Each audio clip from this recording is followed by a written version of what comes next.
Engage, a podcast from the Delta Master Executive Council. With our focus on our new hire pilots, first, we are so thrilled to welcome you all to the Delta ALPA family, and we thought this would be a helpful briefing for those recently hired. We realize as a new hire, you have a lot thrown at you in a very short amount of time, and a refresh of what the union does for you might be very valuable. And with all of the hiring we're doing comes a whole lot of pilot training. So we'll also touch on pilot training today. We'll focus initially on our new hires, but we'll also do an overview of what the next year looks like for the entire pilot training realm. And to help us cover these topics today, we have Maggie Eichhoff, our Hi. Delta ALPA membership chair. Welcome. Thanks for having me. So excited to talk to you today, Maggie. And Jeff Griffith, our Delta ALPA training committee chair. Welcome. Thank you. I appreciate you having me here. Excellent. Let's get started. First, Maggie, thank you for joining me today. Can you go ahead and give us a little background on yourself and what you manage as membership chair? Thanks for having me here, Lisa. Again, I'm Maggie Eichhoff. I was hired here at Delta in 2014. I was on the 7576 here in Atlanta ever since. I've been on the membership committee since about 2016 and was appointed as chair in 2019. The largest share of my job on the membership committee goes to welcoming new hires into the association and explaining the benefits of membership and the services that ALPA provides for them. The rest of my job entails managing pilot information, council affiliation, bypasses, and the dues processes as well. Excellent. Thanks for giving us a high-level overview of all of the different pieces you manage. Now, focusing specifically on our new hire pilots, to date this year, how many have we onboarded, and can you give us a little preview of 2022? So we started rehiring again this year in June, and we've already hired 677 pilots as of today. We still have 2 more new hire classes to go this year, with expecting about 100 more pilots on property. Next year is going to be very busy. We have a new hire class scheduled every single week, and at least 200 pilots a month for the foreseeable future. I guess you can say that the new hire pipeline is moving continuously here. And I think from all of us as pilots, we're very excited to have all of them joining the Delta family and seeing the growth, especially compared to where we were a little over 2 years ago. Absolutely. I know with new hires coming in the door, we have some that come in with union experience, but we have quite a few with military backgrounds or corporate backgrounds that have no union experience. Can you give us a high-level overview of how Delta ALPA is organized to help those coming through that maybe are a little new to the whole union association? Absolutely. So the most important thing to remember is that Delta ALPA starts with you, the line pilot. Every line pilot is a member of a local council in their domicile, and in each council, the pilot elects their council reps, or the LEC. Those are the reps that handle pilot representation in their bases, assist the line pilots, and act as their direct line, that first point of contact for anything that may come up with a pilot. The LEC reps from each council come together to make up the MEC, the Master Executive Council. The MEC sets the direction for Delta ALPA based on the feedback that those LEC reps receive from the line pilots, from you.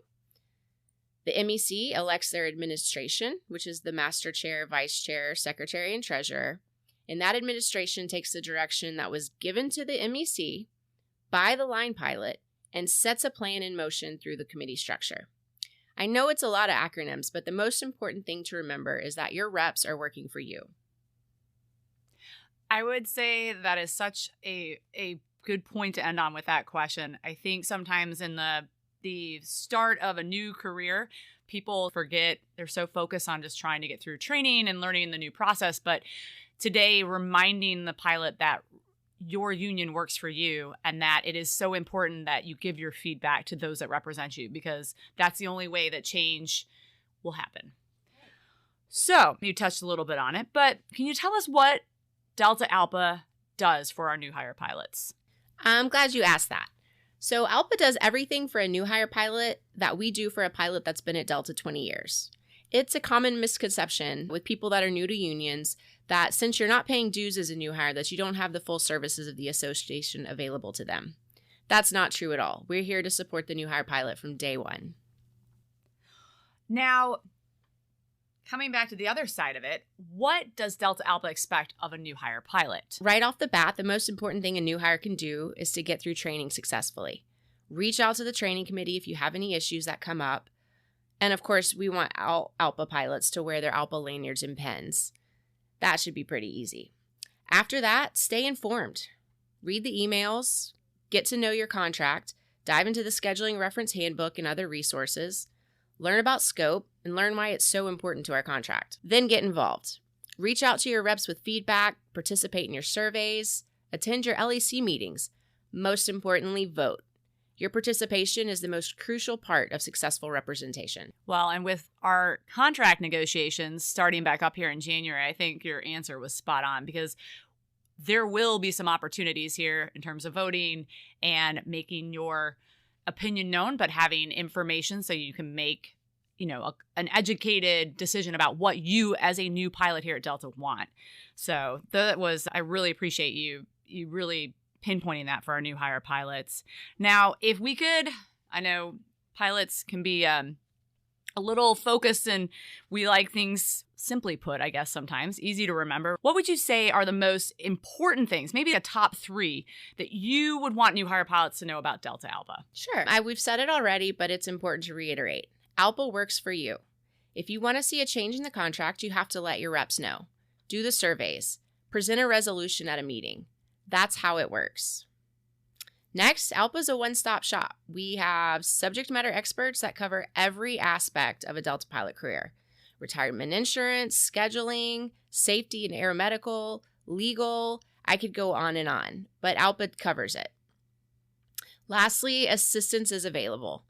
Pilot Assistance Network is available 24/7 and it's 100% confidential. We know this job is hard, life is hard. Don't let the stress overwhelm you. Reach out if you need to get help. And I would add to that 1-800-USA-ALPA or www.alpa.org/DAL will get you anywhere Maggie suggested in that answer for sure. First, Maggie, thank you so much. You have brought, I think, a great review to our new hire pilots that are probably still feeling a little overwhelmed with everything happening in their new career here at Delta. Anything else that you would like to share with our new hires before we wrap it up? Just make sure you reach out. If you have any questions, anything that comes up, use those resources that you have available. There's nothing that could happen to you as a new hire pilot that hasn't happened to a dozen pilots before. Let us help you. ALPA's here for you. Maggie, thank you so much for sharing all of your insight with us today. And again, we welcome our almost 900 new hire pilots to Delta, soon to be another over 2,000. With all of these new pilots coming through the door, what a great segue to move into training, because we have quite a bit of it going on. And to help us learn about training, we have Jeff Griffith, our training chair. Thank you for joining us, Jeff. First, can you give us a little background about yourself and what you do as our training chair? Thank you for having me, Lisa. I'm really excited to be here and talk about this exciting stuff. I am a newly minted Airbus 320 captain in Minneapolis. Literally just this week got signed off. I've been doing the training chairman gig for about 3 years. There are 10 of us volunteers on the committee. We are at the ready to answer training questions of the pilot group. We work with the company on any training changes that are occurring, any device management where they're getting new simulators or getting rid of simulators. And we also have good input on the content for training, as well as all of our online training with pilot learning and development over at Delta. Our most important mission, however, is to be available for pilots who are struggling at all in training. If you stub your toe, we are at ready at all times to help you through that process. Excellent. Thank you so much, Jeff. So focusing a little bit on our new hire pilots, I know we've got obviously a lot coming through the door, and a lot of those pilots are being scheduled for initial qualification training very shortly after NDOC. Can you tell us what the key things are for a new hire to either know or understand regarding IQ training to help set them up for success? Certainly. Delta has created some really good resources for the pilots. They will start with systems training. The parent document for that is the Learning Objectives document, this SLOD for Systems Learning Objectives document.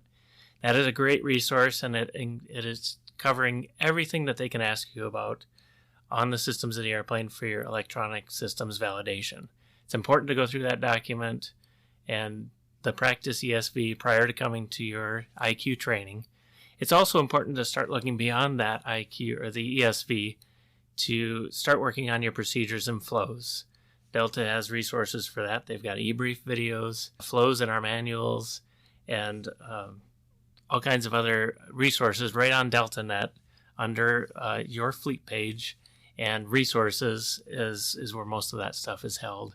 As you move into the procedures portion of training, it's important to focus on the procedures and automation LOD, which encapsulates everything they can ask you or require you to validate in that 241, that second phase of training. As you move into the 300 series, the Delta Instructor Guide and the Delta Study Guides, a new Adventura Delta starting in January from the Done by One initiative, would be a great resource. In general, it's really important, I think, to know don't bite off more than you can chew. Just take a bite at a time. Don't get too far ahead, and take it as the information comes. If anything comes up in training, the most important resource probably from my perspective is your ALPA training committee. Call us if something comes up at home. Let us know if you're struggling in training or you just have questions about where these resources are. Because as you mentioned, Lisa, there's a lot coming at these new out of the gate. They're learning how Delta works and how the airplane works, and it can be a lot. So we are here to steer them in the right direction when that stuff happens. If you didn't think we had as many acronyms as we did as just like regular pilots, come to Delta. We'll give you some more acronyms. Thank you for, first of all, giving a nice step-by-step process for our new hires, explaining what they should be focused on, and as well reminding that we are all human, things happen, and that Delta ALPA has resources if you run into any kind of stumbling blocks. I think I've already said it once on the podcast, but I will say it again. 1-800-USA-ALPA will get you to your training committee. Just tell whoever answers the phone what you're looking for. And if it's after hours, there's a phone tree that will guide you that direction. And that training committee will get back to you relatively quickly if you're running into any issues. And it's important on a weekend. We look at our emails all weekend too, because we know that training is a 24/7 venture, 20 hours, 7-day-a-week venture. If it's at night or early in the morning or a weekend, and one of us is watching, we'll get back to you, especially if it's time sensitive. Awesome. Thank you, Jeff. That's really good information to know. And I think it's also nice to know that we're all in the same boat together. We all have to deal with training, and you've dealt with training issues, and it literally is a stub toe. That's all it is. That's exactly right. It right. hurts a little bit, but you're gonna get by. Delta is so excited to have all of our new hires here, and they will do everything they can to help you with whatever you need to get through that end goal of completing training and getting on the line. All right. Moving into training in general. If I am correct, Jeff, over the past year here, 2021, we have had 5 advanced entitlements. So outside of just our new hire training, this has produced a lot of training for all of us line pilots. Can you talk to me about training throughput and capacity and where we're at with that right now? I certainly can. I just sat down with the company a little bit ago to catch up on that. And Delta is at max capacity. We are using offsite devices. At one point this year, we were using some devices from other airlines to enhance some of the current throughput that we need. We are also purchasing devices to augment the fleets that are growing, and actually some of the stagnant fleets that have full fleet complements. Delta is doing everything they can to increase the number of pilots that they can move through the system to try to get things back moving post-virus. Can you speak at all about training instructors and hiring? I believe I've obviously seen some job postings, so I assume that side of the house is also growing as well. For sure. And I think that there's been a change in philosophy with the new leadership team in training versus hiring just what we need. So I think there's a really great mentality. Getting there is the next challenge. So it's getting those pilots in position and trained and competent so that we're imparting the information to all of us in an appropriate manner. Oh, that is great to hear. I appreciate you sharing that with us. As a committee, what are the topics that you most frequently assist pilots with? A lot of times it's scheduling. It's, can they do this to me? Is this contractual? A lot of times it is. They have a lot of latitude when it comes to training scheduling. But we are more than happy to advocate when a pilot has a scheduling obligation or a conflict with their training. We literally walk across the street a lot of times and talk to folks right in their cubicle to say, hey, Pilot Joe has a conflict. They have a really important engagement. Can we move training or adjust it? And they are extremely accommodating in those cases. So it's important to be ahead of the game on that. So that's our number one issue that we see. We also deal with the occasional personality conflict. It's very rare, but it occurs. And then, of course, like I mentioned, the stub toes or the family emergencies that arise in the middle of training. We want you focused, and especially Delta wants you 100% focused on training when you're here. So if something does come up that's detracting you from your studies and your work here, we need to get involved early so that we can get you steered in the right direction and then have you come back when you're back and ready to focus. Thank you so much for all of this information. I think you've even opened my eyes to some things I didn't realize and how much support there is out there for all pilots going through training, from our new hires to those that have been here for 30 plus years. To wrap things up, is there anything that you want to tell the pilot group that we haven't touched on or that maybe they don't realize in regards to what you and your committee do? Certainly. I appreciate it, Lisa. I think if I were to just impart one thing, when it comes to pilots in training, the success of those pilots is something that we're all invested in together. We are all moving in the same direction. I think that's a great note to end on, Jeff, as we welcome, at this point, we're looking at just under 3,000 pilots here in this will be the total of 2021 and 2022, that support and success. And know that you have both of those here at Delta. Thank you so much, Jeff and Maggie, for sharing your expertise with us today and helping set up our newest pilots for success in the beginning of their Delta career. And thank you, listeners, for engaging with us on our first podcast. I ask that you be on the lookout next month for our second podcast, which is going to focus on the art of negotiation. As Section 6 negotiations start back up, I think it couldn't be better timing to have a deep dive into negotiations and what we can expect. Thank you all for listening. This has been Engage, a podcast from the Delta Master Executive Council. Tune in next month for more content by pilots for pilots.